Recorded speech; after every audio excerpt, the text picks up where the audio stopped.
Bem-vindos ao podcast Dividendos Portugal. O Luís Pinto, o nosso convidado de hoje, é um expert em inteligência artificial com uma vasta experiência na área já há algumas décadas e hoje vem partilhar connosco o seu conhecimento a nível de investimentos, criptomoedas e inteligência artificial. Vamos a isso. Olá Luís, bem-vindo ao podcast Dividendos Portugal. É um prazer ter-te aqui. Eu queria começar por perguntar um bocadinho sobre o teu percurso. Como é que surgiu este teu interesse pelos investimentos e pelo mundo das finanças pessoais? Bom, primeiro, obrigado pelo convite e parabéns pelo trabalho que tens feito. Acho que é importante, sinceramente. Acho que é muito importante o trabalho que nós vamos fazendo aqui nesta área. Começando por responder à tua pergunta, aquilo que me levou a olhar para isto foi, na realidade, aquilo que levou a maior parte das pessoas, que é o dinheiro que entrava não chegava. E começas a fazer contas a longo prazo. Eu comecei a interessar-me por isto, eu diria que mais ou menos há 20 anos. Portanto, eu tenho 40, deve ter sido mais ou menos pelos meus 20, mas nessa fase inicial eu não comecei logo a investir. Mas decidi aprender o máximo que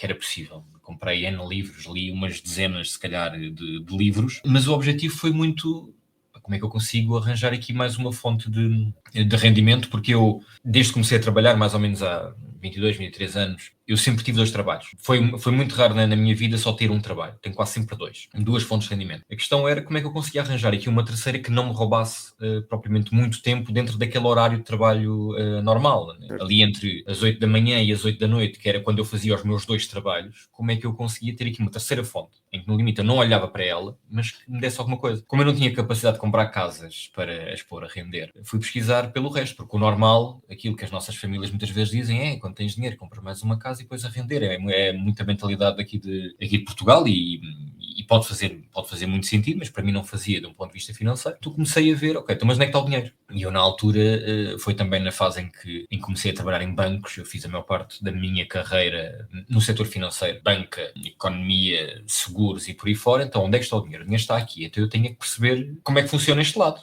Se o dinheiro está aqui, não está no outro sítio, estes é que mandam, digamos assim. Portanto, acho que foi um bocadinho por aí. Ok, boa. E tu, neste processo de aprendizagem que tiveste ao longo desse tempo, tu desenvolveste assim algum modelo ou uma filosofia de investimento, tipo value investing, orientado mais a empresas de crescimento? Tiveste assim uma estratégia mais passiva de investir em ETFs? Como é que foi crescendo essa tua filosofia? Ok, eu comecei por investir em empresas que eram da minha área de trabalho. Eu comecei mais ou menos há 20 anos a trabalhar com inteligência artificial, com os primórdios da inteligência artificial em Portugal. Não havia muito na altura. E comecei a olhar para as empresas que de alguma forma eu percebia minimamente o que é que estavam a fazer. Se calhar não tanto a nível de inteligência artificial, mas principalmente empresas de software, empresas informáticas. As primeiras empresas que eu investi foram a Microsoft, Google, por aí fora, eram aquelas empresas que na altura, a Intel, a AMD, que estavam dentro da minha área de algum conhecimento, e a partir daí defini muito bem essa regra. Eu não invisto em áreas de negócio que eu não domino. Por muito que seja quase óbvio que faz sentido investir naquela empresa, eu dou muitas vezes o exemplo da Coca-Cola. É uma empresa, principalmente de um ponto de vista de dividendos, é óbvio, vais investir em Coca-Cola. Eu nunca comprei ações da Coca-Cola porque, pura e simplesmente, se tu me perguntares de um ponto de vista de negócio ou de estratégia da própria marca, o que é que difere a Coca-Cola da PepsiCo, eu não te sei responder. Portanto, a partir deste momento eu não sei qual delas é que sairá vencedora, se é que alguma sai vencedora. Há sempre uma que valoriza mais do que a outra. Como eu não percebo essa parte, essa foi logo a minha primeira regra. Eu não comecei por investir em ETFs, depois mais tarde investi em ETFs, mas eu comecei por empresas individuais que realmente dominavam. Eu não tenho uma estratégia propriamente definida, eu tenho 2 áreas que eu acho que impactam bastante o mercado, para as quais olho muito. Eu olho muito para a política, tudo o que são os grandes fatores políticos e macroeconómicos. Eu defino muito mais a minha estratégia de compra e de venda por aquilo que a Fed faz, pelos juros, pelos grandes decisores políticos que estão em cada um dos países, o que é que eles vão fazer, qual é que é mais ou menos o caminho político que eles vão fazer, porque isso vai impactar muito a economia. E eu prefiro ir por aí, e não tanto, se calhar, por uma análise técnica, que também faço, mas se calhar é por uma parte pequena do meu portfólio. E depois olho muito para a psicologia da coisa. Porque a psicologia, o mercado é feito por psicologias. Todas as pessoas que estão lá querem ganhar dinheiro o mais depressa possível. E todas elas querem ganhar mais dinheiro do que a outra pessoa. Mesmo que não seja essa a mentalidade é: para eu ganhar mais depressa, alguém tem que perder mais depressa. Isto é assim que funciona. Portanto, a parte psicológica é muito importante. Portanto, as notícias, as trends, há aqui N fatores psicológicos e políticos, quando bem misturados tu consegues perceber, se juntares isso a uma área de negócio que já domines, eu junto estes três pontos, pá, e tento acertar, e às vezes acerto e às vezes não acerto. Essa parte de investir naquilo que se domina ou naquilo que nós consideramos o nosso círculo de competência acaba por ser um bom segue para a pergunta que eu tenho agora, que é um bocado orientada a isso, que é, tu começaste um canal de YouTube assim mais orientado para a parte da tecnologia, tu já tomaste alguma decisão de investimento baseada numa tendência tecnológica que tu observaste ao testar alguns produtos ou alguma tecnologia nova que tu digas, epá, isto é revolucionário ou pode estar aqui uma boa oportunidade?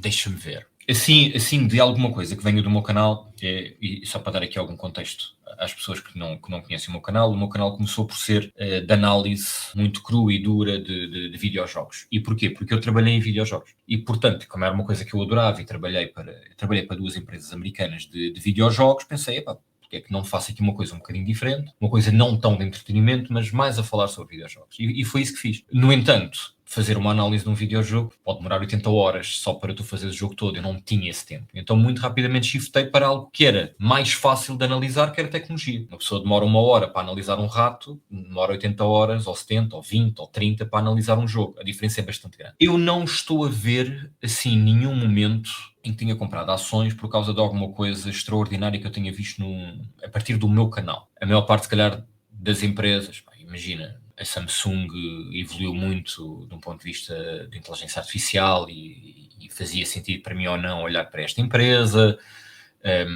Por exemplo, iRobot, enquanto empresa que para o consumidor era uma porta de entrada de inteligência artificial na casa das pessoas. Houve ali alturas em que fez sentido, mas depois, lá está, pode ser muito bom de um ponto de vista de produto, mas depois falta aquelas outras componentes que eu estava a dizer, de um ponto de vista psicológico. Há empresas muito mais atrativas, com uma especulação e com uma expectativa muito mais alta do que, por exemplo, a iRobot. A iRobot pode revolucionar e continua a revolucionar ao longo dos tempos, mas é para um mercado, vai ganhar X, e então eu preferia apostar noutras. Já houve empresas em que deixei de investir porque deixei de sentir tanta inovação. Portanto, houve ali uma fase, já tive algumas fases em que, por exemplo, não investi em Apple, porque achei que estava a faltar inovação à empresa, percebes? Ela continua a subir e continua a valorizar muito, mas eu não notava uma grande capacidade de inovação e então pensei, não, eu vou aqui apostar noutras marcas, não tão conhecidas, por exemplo, de um ponto de vista de smartphones, mas que têm aqui realmente alguma inovação, podem ganhar algum mercado, podem ter uma boa narrativa, podem criar um bom marketing e podem evoluir com isso. Eu vou tentar evoluir um bocadinho com elas. Até porque há certas empresas que já chegam ao topo e depois para valorizarem 5, 10, 15, 20%, às vezes já dói um bocadinho, já é difícil. Sim. Eu olho um bocadinho a isso, mas nos últimos anos não tenho olhado tanto para produtos que vou recebendo no meu canal, até porque eu cada vez faço menos análise de tecnologia e praticamente neste momento já só faço análise dos mercados, de investimento e por aí fora. Mas não foram muitas as vezes em que um produto me tenha mudado uma ideia que eu já tinha de uma empresa, porque lá está, se for dentro da minha área, eu vou analisando, vou percebendo. Se for fora da minha área, esquece, eu não me meto nisso. Faltam conhecimentos para perceber outras áreas, que às vezes são fantásticas, mas não é a minha.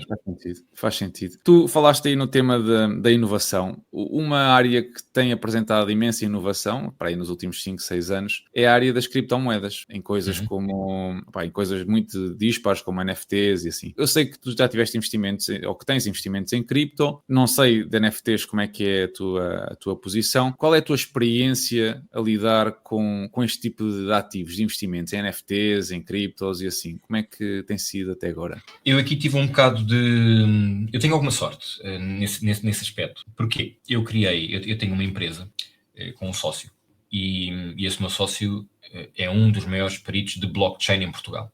É mesmo a área dele, tal como a minha área é a inteligência artificial, a dele é blockchain. Aprendi imenso com ele, a nossa empresa faz muitos projetos e então eu vou conseguindo perceber realmente o que faz sentido, de um ponto de vista tecnológico. Sendo que, na realidade, muitas vezes aquilo que faz sentido de um ponto de vista tecnológico depois não tem impacto imediato nos mercados. O mercado de criptos é extremamente especulativo e raramente sustentado em o que é que tecnologicamente é realmente bom. Eu tenho tido, felizmente, uma experiência muito positiva com cripto. Eu rapidamente percebi, não estou a dizer logo numa fase inicial, mas quando comecei a olhar para Bitcoin eu percebi, ok, com todo o conhecimento que eu tenho de tecnologia, com todo o conhecimento que eu tenho do mundo financeiro, isto faz sentido. Isto realmente faz sentido. Era um tiro no escuro, obviamente. Correu bem. Enquanto outras criptos, e só para te fazer aqui um overview muito, muito rápido, eu tenho mais 4 ou 5 criptomoedas, todas elas muito focadas em ser uma criptomoeda que resolve um problema do mundo. Portanto, é a minha estratégia. Ethereum resolve problemas e, portanto, eu tenho, e existem outras, que também têm, que resolvem problemas específicos. Não são só mais uma rede blockchain, não são só uma rede para criar NFTs ou para criar outros tokens ou o que quer que seja. Quando eu vejo que, de um ponto de vista tecnológico, a rede é boa, e quando vejo que as pessoas que estão à frente, e essa parte para mim é muito importante em cripto, as pessoas que estão à frente do projeto têm que ser muito boas, porque senão acho que não vai correr bem, e a maior parte das vezes a verdade é que não corre, por N fatores, quer que seja porque não conseguem evoluir, porque não conseguem levantar capital, porque estão em áreas que podem ser não tão legais, digamos assim. Portanto, se eu não conhecer e tiver confiança no percurso profissional das pessoas que estão à frente da cripto, eu também mando para o lado, e por isso eu tenho ali 4, 5 criptos. Posso dizer que NFTs não tenho. E não tenho porque eu acho que a tecnologia NFTs é muito interessante, é muito boa. Nós fazemos na minha empresa, nós não fazemos criptomoedas, mas fazemos tokenização. Estou aqui a separar um bocadinho as coisas. Nós não fazemos redes com a sua própria criptomoeda, mas às vezes fazemos tokens muito específicos, não para entrar no mercado, mas tokens específicos para assets do chamado mundo real. E também fazemos NFTs. Os NFTs dá para N coisas que depois não passa para o mercado cá para fora, porque são coisas que não vão crescer. Não, a ideia dos NFTs que nós fazemos é ter ali uma base digital, um smart contract, qualquer que seja, para as pessoas poderem usar no dia-a-dia, para principalmente grandes empresas poderem utilizar no seu dia-a-dia, mas não para chegar a mercado e valorizar 5, 10, 100 vezes. Nós não fazemos isso. E eu aqui acabo por ter também muito esse foco.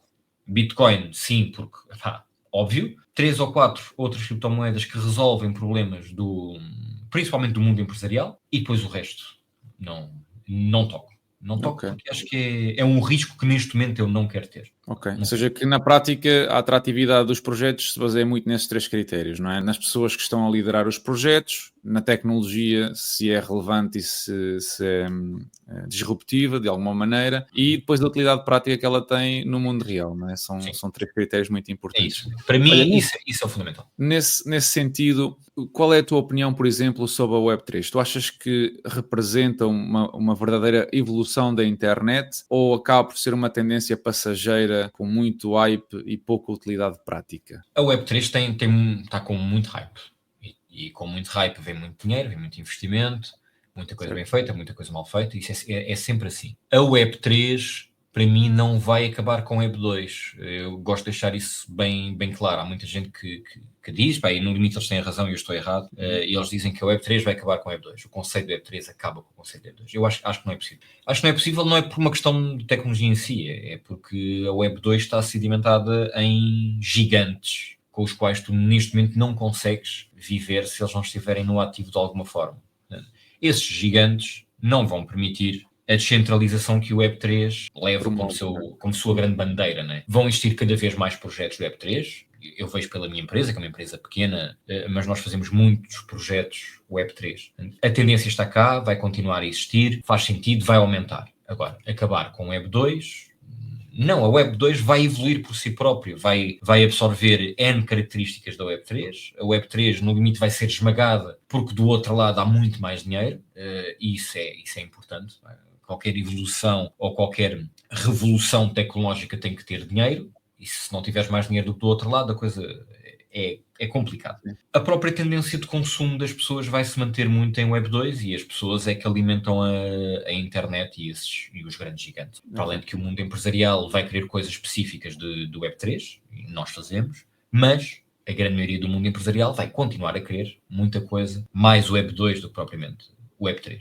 Os dois conceitos estão para ficar, vão existir os dois, vão aproximar-se, provavelmente, principalmente de um ponto de vista de governança, mas a Web2 não vai desaparecer. Na sua base fundamental não desaparece. Ok. Olha, neste sentido então de investimento de criptomoedas, não sei se no teu portfólio até podes partilhar que tipo de ativos é que tens mais no teu portfólio, mas eu queria perceber um bocadinho como é que tu geres o teu risco, se calhar orientado aos 2 tipos de ativos, mas mais nas criptomoedas. Tu adotas uma exposição, por exemplo, significativa a Bitcoin, e o resto das criptomoedas optas por uma exposição mais limitada, digamos assim. Como é que tu geres o risco? Sim, é muito isso. É muito isso. Bitcoin, dando-te assim valores assim muito por alto, porque não os sei de cor neste momento, eu mais ou menos a cada mês refaço esse cálculo, mas eu diria que 65% do que tenho são ações, os outros 35% são criptos. Desses outros 35%, Dentro desses 35%, mais de metade, bem mais de metade, acho eu, neste momento é Bitcoin, e depois a outra parte é dividido para aí umas 5 criptomoedas. Portanto, a minha gestão de risco é muito essa. Para mim, Bitcoin não é de risco elevado, é a minha forma de ver. Eu não olho para Bitcoin como risco elevado,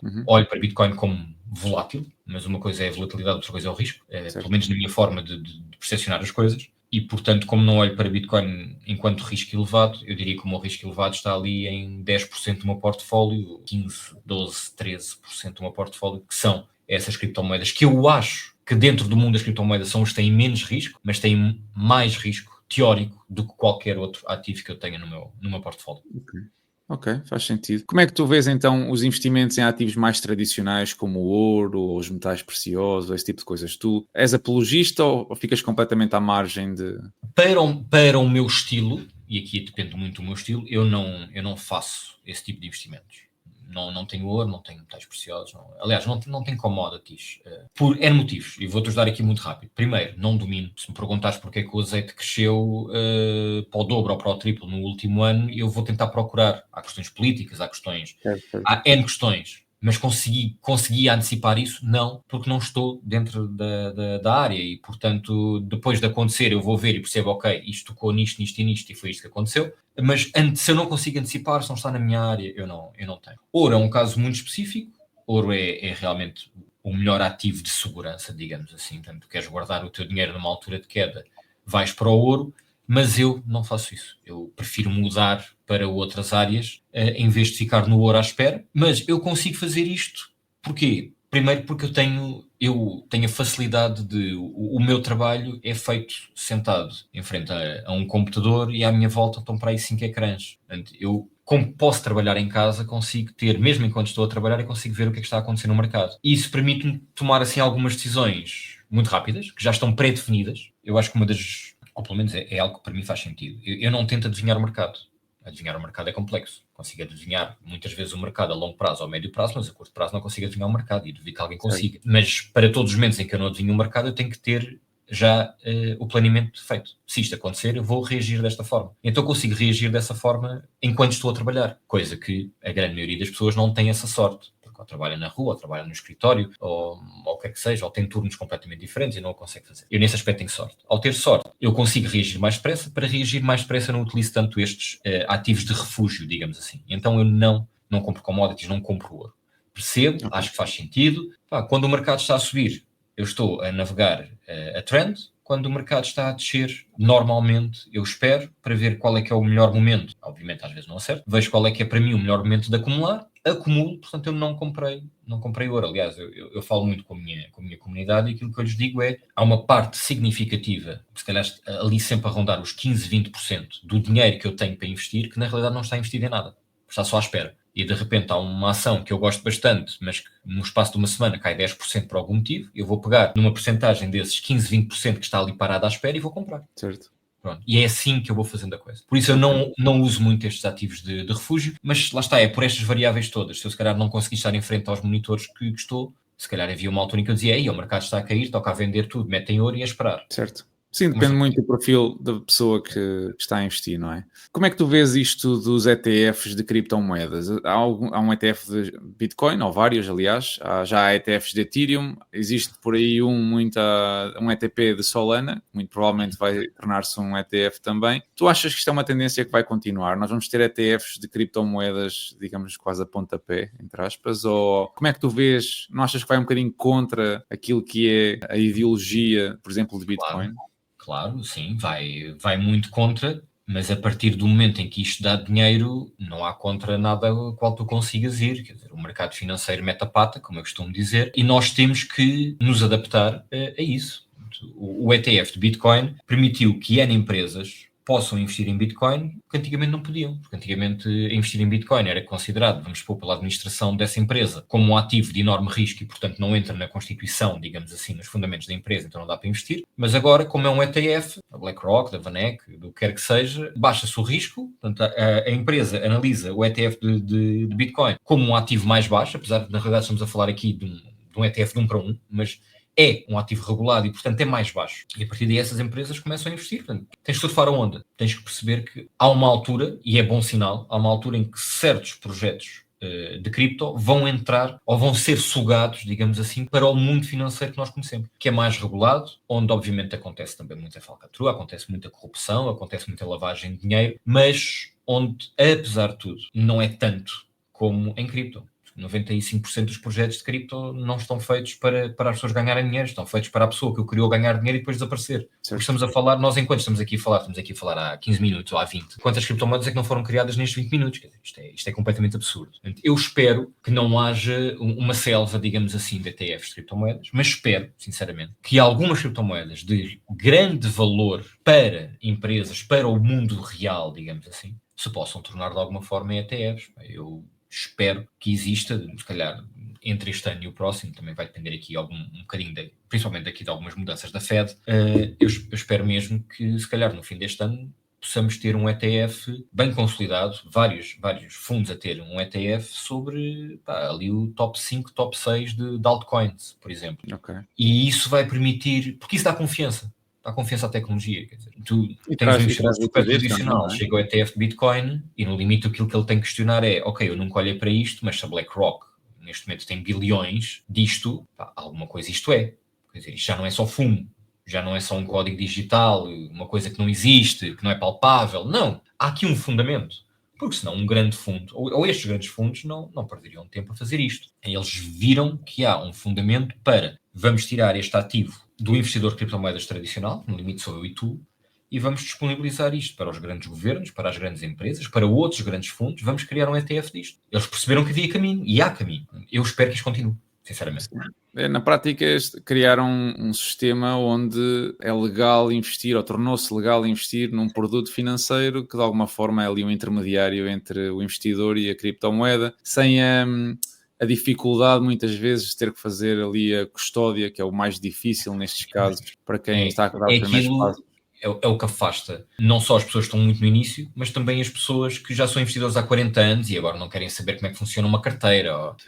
Não, ele quer chegar ali à corretora dele e comprar Bitcoin. Pronto, acabou. Não quer saber onde é que aquilo está. Aquilo está em nome dele. Acabou. E depois perde os códigos e isto é um facilitador para muita gente. Claro que se puderes ter as tuas Bitcoins numa carteira e se fores apologista disto e não queres mexer e conheces a ti próprio e sabes que não vais perder os códigos, tudo bem. A maior parte das pessoas no limite perde os códigos, nem que seja daqui a 10 anos, vai perdê-los. Portanto, se calhar é uma forma mais suave ou mais segura para algumas pessoas investir desta forma. Está ali, está no meu nome, está numa corretora, deixa ficar. De ter exposição ao ativo, sim, é verdade. Neste percurso que estavas a mencionar, já de algum tempo, de 20 anos, tu tens assim alguns erros que te ensinaram lições valiosas que tu ainda hoje te lembres e que possas partilhar connosco? Sim.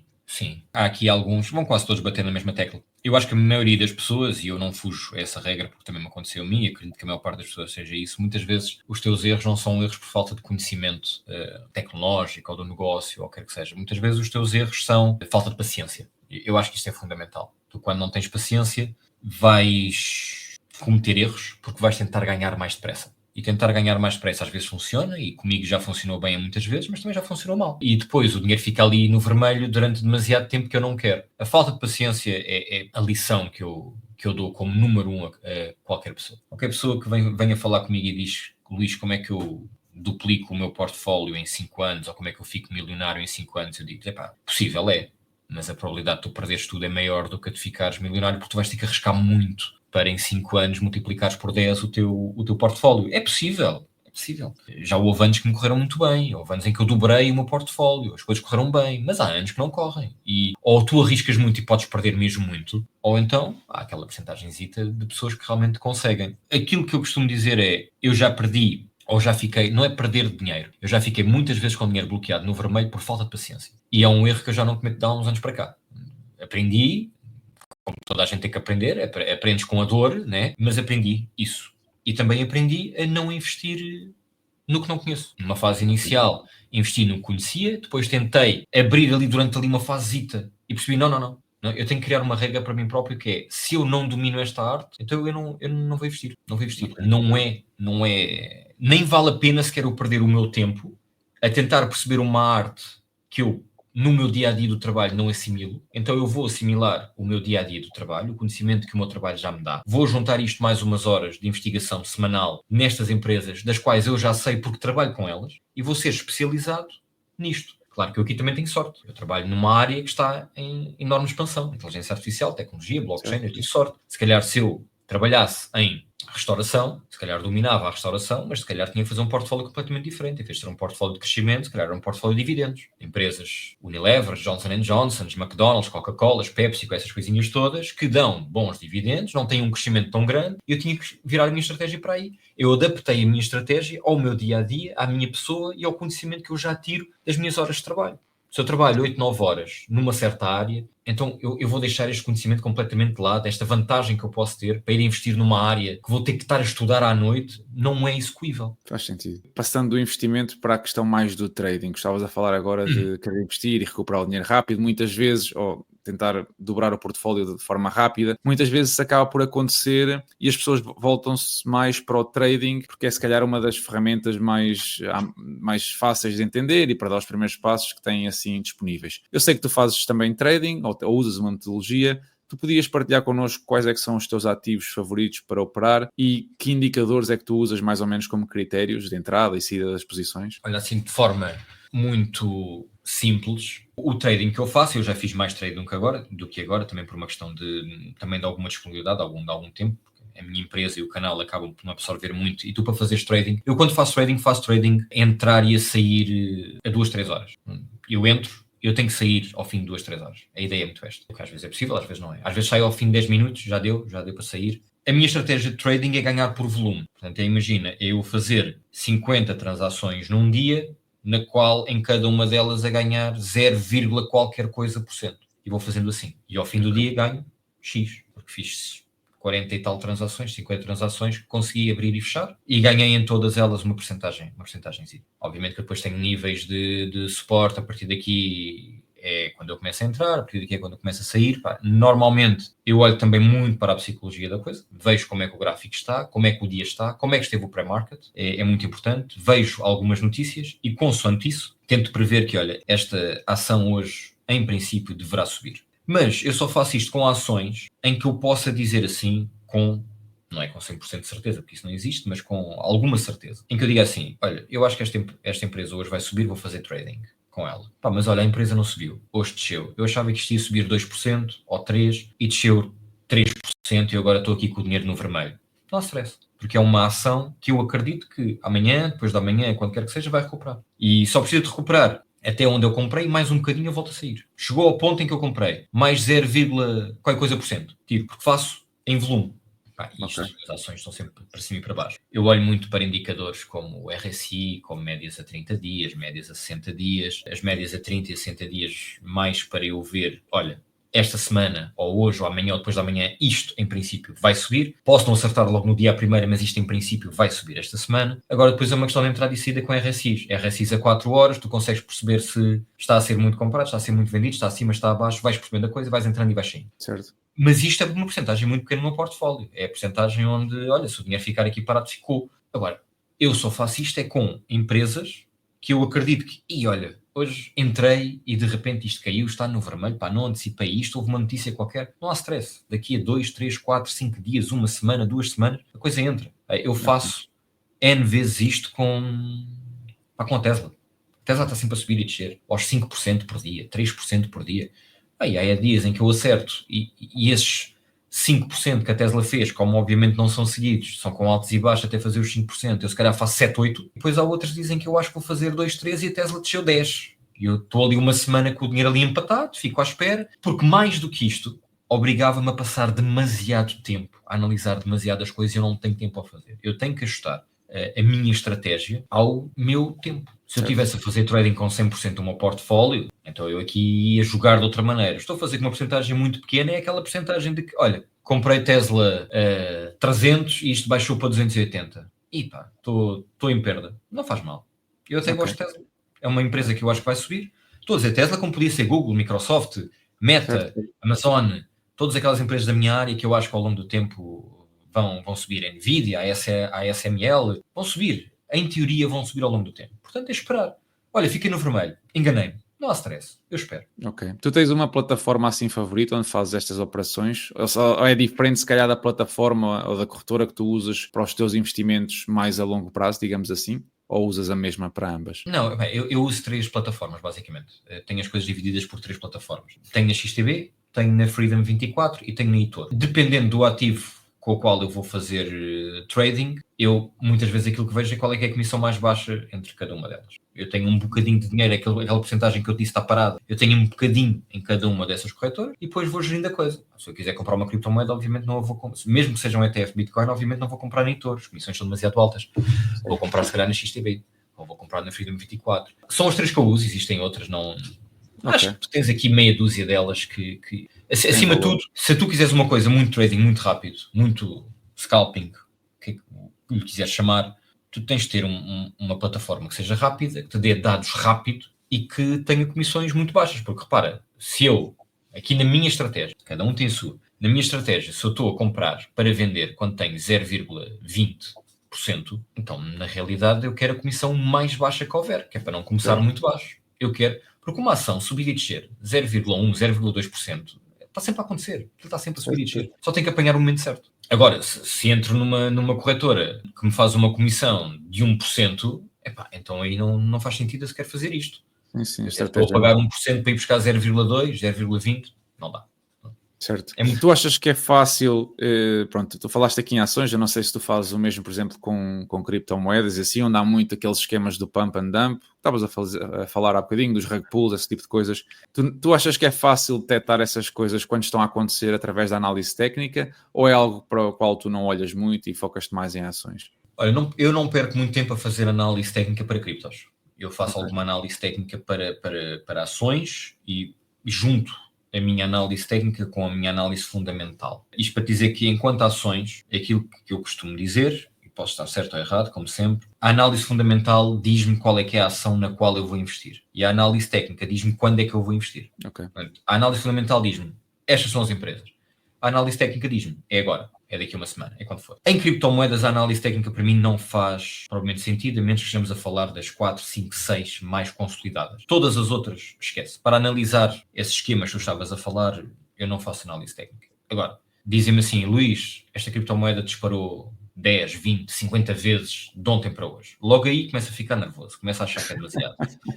Mas eu vou tentar perceber, ok, mas quem é que está por trás? Quem é que está por trás desta criptomoeda? Porquê é que isto está a saltar? É porque um influencer qualquer disse e a malta foi comprar? É porque eles pagaram a milhares de bots para estar nos canais? O meu canal sofre imenso disso. Eu todos os dias apago dezenas e dezenas e dezenas de comentários de bots para se comprarem criptomoedas. Dezenas, todos os dias. Eu perco uma brutalidade de tempo nisto. Mas cresceu por causa disso? Cresceu porque a criptomoeda tem o nome de um ator famoso? Ou de um futebolista? Qual é a equipa que está por trás? Consigo sequer ver a equipa? Não consigo, na maior parte das vezes. Tu nem sequer sabes quem é que são as pessoas.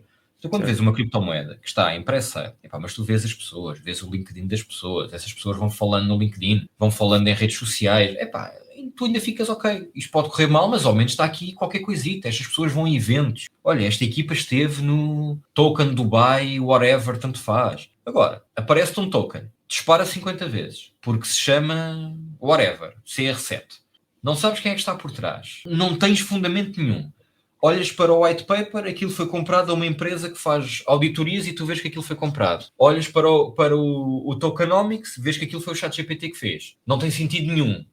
Eu não me meto nisso. Okay. Eu em toda a minha vida, eu acho que comprei 3 ou 4 criptomoedas em pré-sale, no máximo. E se calhar já analisei para umas 30 no canal. E dessas 30 comprei 3 ou 4 e as outras 20 e tais, aquilo que eu disse foi, pessoal, se vocês quiserem, metam aqui 1% ou 0,5% do vosso portfólio, mas o risco é brutal. É brutal. Sim. Podes chegar ao mercado e tu multiplicaste por 3 ou por 5, ou podes ter perdido tudo. E olha, se perdeste tudo, perdeste 1% do portfólio, ou 0,5%, ou uma coisa assim. Eu não arrisco muito nisso, e muitas vezes no canal pedem-me para eu falar que criptomoedas estão em pré-sale, e eu às vezes faço um vídeo dedicado só a analisar isso, e até deixo lá o link, e pessoal, se vocês quiserem comprar, está aqui. Agora, eu não vou comprar. Agora, mas eu não sou um conselheiro financeiro. Eu no canal eu só mostro aquilo que eu faço, e às vezes estou certo, às vezes estou errado, é só isso. Certo. Saindo então agora da questão dos mercados e dos investimentos e das criptos, falando um bocadinho mais na questão profissional, tu és o CIO de uma empresa que está focada precisamente nesta transformação digital, Genesis Digital Solutions. Tu podes contar-nos um bocadinho sobre a proposta de valor da empresa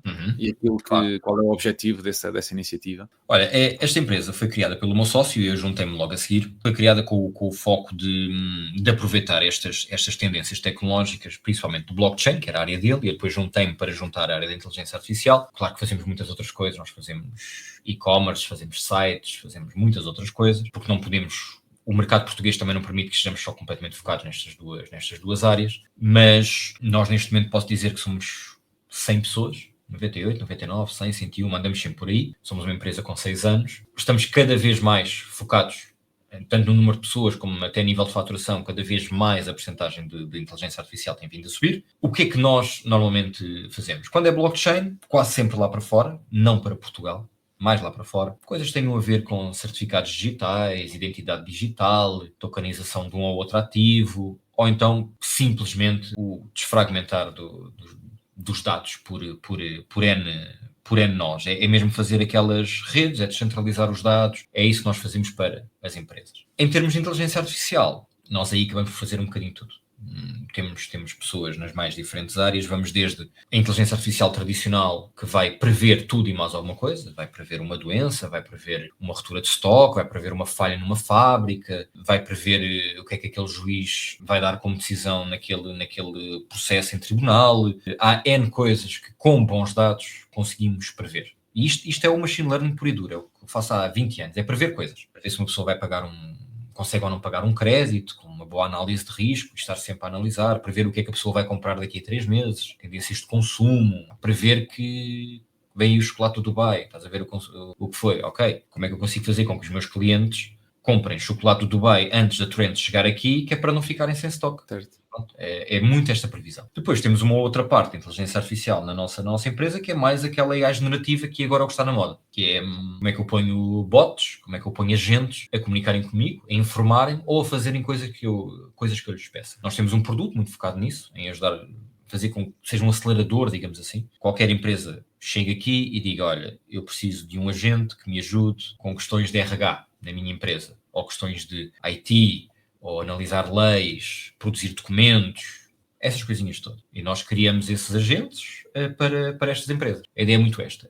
Temos aqui esta pessoa dentro desta empresa, está completamente assoberbada de trabalho, não consegue produzir mais. Ok? Temos 1, 2, 3 agentes para essa pessoa, no seu tempo de trabalho, nas suas 8 horas, em vez de produzir 10, produzir 40. Porque 80 ou 90% do trabalho passa a ser feito por AI e a pessoa que domina o negócio, sabe realmente aquilo, vai validar, vai dar instruções, mas está ali no início e no fim. E depois 80% do processo ali no meio é feito por agentes. Ou então, podem não ser agentes, pode ser simplesmente informativo. Aqui qual é que é a nossa abordagem? E não somos únicos a fazê-los, mas qual é que é a nossa abordagem? Imagina, primeiro, balizar muito bem e guardar muito bem os dados, porque os nossos clientes querem sempre saber onde é que estão os dados, obviamente, até por questões de RGPD e por aí fora, saúde, banca, seguradoras, todos eles querem ter a coisa muito bem blindada, muito bem segura. Depois, é pegar nestes algoritmos, nestes LLMs, pode ser, por exemplo, o GPT, que é o LLM do ChatGPT, só que fazemos uma implementação completamente diferente do que é o ChatGPT. O ChatGPT fala sobre tudo, alucina, faz essas coisinhas todas, perfeitamente normal. Nós o que fazemos é uma implementação em que ele só vai saber falar sobre os dados que eu lhe dou, os dados do cliente, são estes dados, ele não sabe falar sobre mais nada, não sabe falar sobre a concorrência, vamos supor, não sabe dizer quem é o Cristiano Ronaldo, Modelo mais específico. não sabe isso. Portanto, é blindado de um ponto de vista de conhecimento e quando não sabe não inventa, não alucina, não simplesmente diz, não sei. E isto é muito importante para os nossos clientes que são grandes empresas e não podemos estar aqui a decidir coisas de um ponto de vista de negócio, criar conteúdo, criar relatórios, ou o que quer que seja, em base no eu não tenho a certeza se isto está certo porque o GPT inventa. Não, nós fazemos de maneira que ele não invente e não somos os únicos a fazê-lo, atenção. Há mais empresas em Portugal a fazê-lo e lá fora também, mas a estratégia é muito esta. É ter o poder todo, mas enjaulado. Ok. Este uso crescente da automação, da inteligência artificial e desta capacidade preditiva até, tu achas que isto vai superar as necessidades de supervisão humana, por exemplo, no que toca aos investimentos? Ou seja, todas as pessoas que hoje em dia operam na banca em termos de decidir momentos de investimento, ativos onde investir, tu achas que a inteligência artificial e os modelos podem substituir as pessoas nesse aspecto ou achas que vão ter uma função mais de complementariedade e não de substituição absoluta? Eu acho que aqui vai substituir uma boa parte. Acho que a grande maioria dos investidores vão acabar daqui a uns anos por perceber que aqueles algoritmos estão a ter excelentes resultados e o algoritmo vai vencer, digamos assim, acho eu, por 2 motivos. Não sei dizer qual é que é o delta T, mas há aqui 2 motivos que eu acho que são muito importantes. O primeiro motivo é o investidor de retalho normal, como eu e tu, no limite nós não temos tempo para estar a absorver tudo. Não temos. Eu disse há bocado que tenho sorte, mas a maior parte das pessoas não tem essa sorte. E não ter essa sorte condiciona os seus resultados. Depois há uma outra parte. É a parte de onde vem a grande maioria da perda. A grande maioria da perda vem da parte psicológica. A pessoa entra em pânico, vende no vermelho, compra numa altura em que não deve comprar, compra o que não sabe. Há aqui N coisas. Eu acho que nós vamos começar a ter cada vez mais agentes especializados por ativos que vão estar sempre focados em o que é que está a acontecer no mercado, o que é que está a acontecer neste ativo em particular no qual eu sou especializado, e vou estar sempre atento às notícias e vou entrar e sair N vezes. E com isso, a pessoa irá ganhar mais. Sendo que tu depois podes me perguntar assim, ok, Luís, mas se todos os algoritmos fizerem isso, então vão todos fazer o mesmo. Não, porque na realidade não vão fazer todos ao mesmo tempo. E ao não fazerem todos ao mesmo tempo, se uns fizerem agora, o que vier no segundo a seguir já vai ter uma variável completamente diferente, porque os do segundo anterior levantaram o mercado 0,1%, aquele ativo. Não, essa parte não é... Desculpa só interromper. Da mesma forma que provavelmente serão criados modelos de inteligência artificial que operem, por exemplo, sei lá, uma estratégia de longo ou de longo prazo num ativo, serão criados modelos de inteligência artificial cujo objetivo é beneficiar das ineficiências do modelo anterior. Portanto, vai sempre existir ali uma batalha, digamos assim, ou uma estratégia de aproveitamento de ineficiências dos modelos que vão sair, imagino eu. Claro. Evolução constante, porque isto vai dar muito dinheiro. E se dá muito dinheiro, vai ser evoluído. Isso é uma regra básica da tecnologia. Se dá dinheiro, vai haver inovação. Não há a mínima hipótese. E aqui vai dar dinheiro. Aliás, os grandes fundos de investimento já têm uma porcentagem muito interessante das suas compras e vendas para os seus ETFs e por aí fora, que são feitas de forma automatizada. Claro, com regras. Um algoritmo bem feito não entra em pânico, percebes? Aí eu estou a perder 20% do meu portfólio, ok, mas está na altura de comprar, vamos supor, e tu sabes isso tão bem como eu. A grande maioria das pessoas, por mais, e eu percebo, e é uma questão psicológica. E faz sentido, porque as pessoas, principalmente em Portugal, as pessoas não têm muito dinheiro para investir. Tu estás a poupar 50 euros por mês, não consegues poupar mais. Investes, já tens ali 2.000 euros e de repente os teus 2.000 euros passam para 1.300, tu dizes, meu Deus, o que é que eu acabei de fazer? O algoritmo, no limite, se tu no momento em que estás são lhe disseres, não, tu vais operar desta forma, depois o algoritmo já sabe o que é que tem que fazer. Isola-te um bocadinho, sim. Vai-te isolar um bocadinho, não há tanta parte psicológica e tu depois tens que confiar. E as pessoas cada vez mais... Nós confiamos no algoritmo, em algoritmos na nossa vida, neste momento. Nós nem temos bem noção de todos os algoritmos nos quais nós confiamos. Tu descobriste o meu canal por um algoritmo. Houve um algoritmo que achou que fazia sentido tu conheceres o meu canal. Tu sais do teu escritório e vais para a tua casa e se calhar fazes esse trajeto todos os dias, já não sei quantos anos, vamos supor, mas há um dia que o algoritmo te diz que tu tens que ir para o outro lado. E tu vais. Vais porque acreditas que ele acabou de ver que houve um acidente, ou que há obras, ou o que quer que seja, então tu vais por um caminho que nunca fizeste, mas ele diz que é o mais rápido. Tu confias. Podes não ser tu especificamente, mas a grande maioria das pessoas vai confiar. Sim. E confiamos cada vez mais. Tu agora queres tirar férias, queres ir para o México, queres tirar férias, precisas de um hotel, vais ao Google. O Google na realidade não vai decidir por ti, mas o Google vai-te dar 10 hotéis em 500. Tu não vês os outros 490. O Google tem quase certeza absoluta que tu vais escolher um daqueles 10. Portanto, a tua escolha já está logo extremamente condicionada, obviamente. Isto não é uma coisa de agora, isto é uma coisa de há vários anos. Quando tiveres um marketplace em que tu digas assim, olha, eu quero um algoritmo só para dar lucro com ações da Google, e ele é especializado em olhar para o mercado tecnológico, olhar para notícias políticas que tenham a ver com tecnologia, olhar para as taxas de juro, olhar para as notícias específicas da Google e da concorrência da Google, e o algoritmo está a ler isto constantemente, tu não consegues ler isto tudo, nem de perto nem de longe, ele está a absorver isto de forma constante, todos os sites, todas as notícias, está tudo a entrar, e ele vai decidir por ti. E tu mais cedo ou mais tarde começas a acreditar nisto. Começas a acreditar, ok, olha, o meu vizinho fez, correu bem com ele, o meu amigo fez, correu bem com ele, vou fazer também. Depois tens um efeito dominó de adoção. Certo. E não consegues fugir. Onde é que tu vês as tendências, ou para onde é que tu vês os mercados dirigir-se nos próximos 5 a 10 anos? É muito à base disto, da inteligência artificial, das capacidades ou do impacto que ela tem nas empresas? Ou vês assim alguma área que neste momento é pouco falada, mas que também pode sair muito beneficiada desta tendência? Eu acho que a inteligência artificial será o grande catalisador dos próximos anos. Com uma questão muito interessante, que é a inteligência artificial entra em qualquer área de negócio. Eu posso dizer que em 20 anos de experiência eu já fiz, se calhar, 200 e tal implementações de algoritmos de inteligência artificial, acho que ainda não houve. Tenho quase certeza que nunca me aconteceu. Portanto, se não me aconteceu a mim, acredito que também não tenha acontecido à maior parte de outros developers e empresas lá por fora também. Eu ainda não encontrei uma única área de negócio onde não tenha conseguido colocar um algoritmo que tenha melhorado a produtividade e eficiência, o bem-estar do colaborador, a faturação. Há alguma coisa que tu consegues melhorar numa empresa, independentemente da área onde a empresa esteja. Independentemente. E tu agora perguntas-me, ok, Luís, então mas todas as áreas vão crescer no mercado por causa da inteligência artificial? Não. Acho que não, porque há áreas que faturam cada vez mais, mas se calhar a ação está estagnada há 5, 10 anos. Tu vais ganhando por dividendos, mas aquilo no limite está ali quase num efeito horizontal, vai andando muito devagar. As áreas que eu acho, e posso estar mesmo muito, muito errado, as áreas que eu acho que vão crescer muito vão ser 5, mais ou menos. E consigo dizer assim de forma muito, muito rápida. As empresas que usam inteligência artificial numa área muito tecnológica, muito disruptiva, para irem buscar cada vez mais dados e estarem sempre a inovar, e aqui estou a falar-te de uma Tesla, de uma Amazon, de uma Meta, que utilizam muita inteligência artificial para estarem sempre a melhorar, saberem mais sobre nós, terem mais dados, conseguirem decidir melhor, de forma mais individualizada. A Amazon sabe o que é que eu quero comprar, a Meta, no limite, sabe quem é que eu vou escolher como próximo presidente da República, o que quer que seja. Eles sabem N coisas sobre nós. A Tesla sabe por onde é que eu ando, sabe quais é que são os erros que eu faço na condução, analisa os outros carros, mesmo que não sejam Tesla. Há N dados que estas empresas estão a conseguir guardar e então vão ser mais eficientes, mais inteligentes e mais individualizadas no consumidor. Esta é a primeira área. A segunda área são aqueles que vendem a inteligência artificial. E aqui tens dois, a Microsoft e a Google. Podem aparecer outras no futuro, mas estas são as que vendem a inteligência artificial pura e duro para a grande maioria do mundo. Tens as áreas daqueles que fazem com que a inteligência artificial aconteça, e aqui estou a falar daquelas empresas que fazem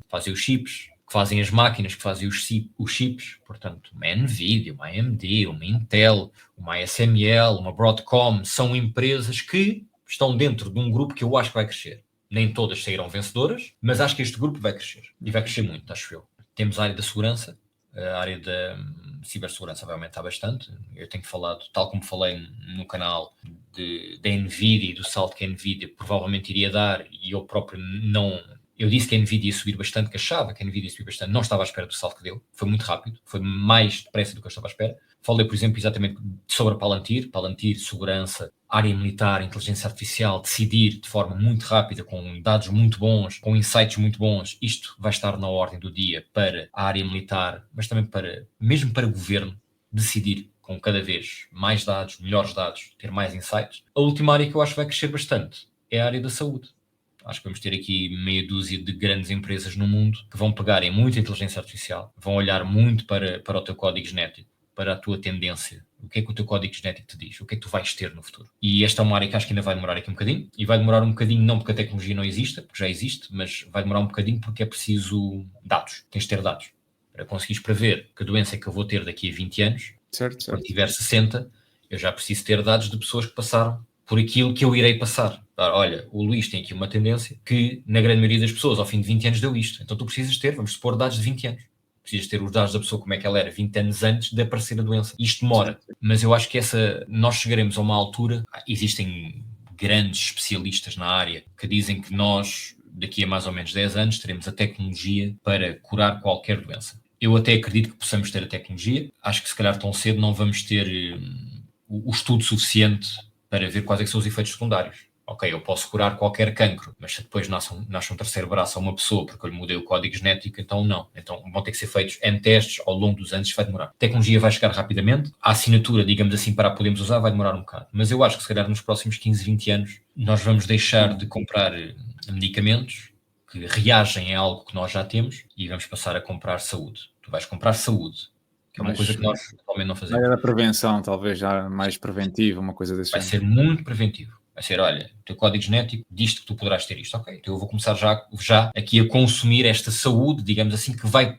prevenir esta evolução. O aparecimento, sim. E eu acho que isso vai ser muito interessante, se calhar nos próximos... Vai começar a ser falado nos próximos 5, 10 anos, depois vai disparar. Qualquer pessoa, a partir de uma certa idade, e essas pessoas são aquelas que são mais velhas e que têm maior poder de compra, que calhar vão deixar de comprar os telemóveis topo de gama, vão comprar um telemóvel mais baixinho para terem dinheiro para comprar saúde. Isto acho que pode mudar aqui uma tendência de consumo muito, muito grande. Toda a gente quer saúde.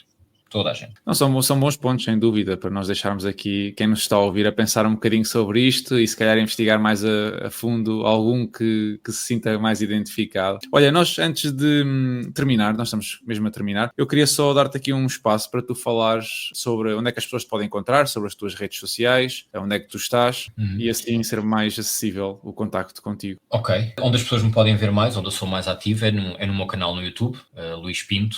Eu hei de aparecer. Se procurarem Luís Pinto, eu hei de aparecer. Estou cada vez mais ativo, mas aos poucos no Instagram. É uma questão de tempo, não tenho muito tempo, mas estou a ficar mais ativo no Instagram. O meu nome no Instagram é Luís_S_Pinto. Vocês encontram-me lá assim. E nas outras redes sociais não sou muito ativo. Hei de lá chegar, mas neste momento eu não tenho tempo. Para já são estas duas. As pessoas que queiram falar comigo podem comentar no canal. Eu demoro imenso a responder. Como deves calcular, eu tenho dezenas de pedidos por dia, ou podem falar comigo pelo Instagram. Eu depois tenho um Discord Premium, onde as pessoas podem pagar, acho que são 3 euros por mês, para terem acesso ao meu portfólio e vamos falando quase diariamente com esse grupo. É um grupo assim mais pequeno, vamos trocando ideias, eu vou dizendo o que é que estou a comprar, o que é que estou a vender e o porquê. As pessoas não têm que fazer igual, nem quero que façam igual, quero que simplesmente que percebam o porquê de eu estar a fazê-lo e depois tirarem as suas conclusões, mas na realidade são estes três sítios, é onde eu estou. Ok, boa. Eu depois também vou deixar os links na descrição do podcast, no YouTube, no Spotify. Olha, Luís, agradecer a tua disponibilidade, a tua partilha. Obrigado por este bocadinho. Acho que eu aprendi muito contigo. Acho que vai ser muito útil para quem nos ouviu. Tocámos temas que normalmente não costumas ouvir muito nas redes sociais e que são muito importantes. Tens aqui bons insights. Agradecer-te, desejar-te muita sorte profissional. Estás numa área que tem muito vento a favor. Acho que vais precisar pouco de sorte, é mais muito trabalho. Há muito, sim, há muito trabalho, sim. A sorte é fundamental, mas há aqui muito trabalho. São muitas horas mesmo. Agradecer-te então e mandar-te um abraço e vemo-nos no futuro. Muito obrigado. Obrigado eu e até à próxima.